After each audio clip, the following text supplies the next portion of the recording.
એમ આ ખેડૂત છે ઈ બીને હાંસવીને બેઠો હોય ઉનાળા વખતનો, અને પરસેવો પાડી પાડીને લાપસી જેવી જમીનને બનાવી દીધી હોય, અને પછી વાવણી કરે ઈ બીને આ ધરતીના માથે વાવી દે, અને પછી વાદળી જાણે ને વસુંધરા જાણે, અને પછી ઈ બી લાલ હોય, ધોળા હોય, પીળા હોય કે કાળા હોય, પણ જેવા આ ધરતીના માથે નાખે ને ઈ કોંટો સીધો લીલા પાંદડે જ ફૂટે. ભલામણા તમે વિચાર તો કરો, ઈ સીધો જ ઉગે.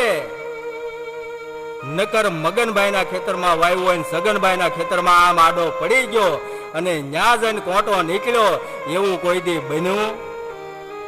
હા, તોય ઘણા ઉભા વાહડા હું કે ખબર, એવું કઈ છે જ નહીં. ભગવાન જેવું કઈ છે જ નહીં, તો તાર બાપાને મોકલ.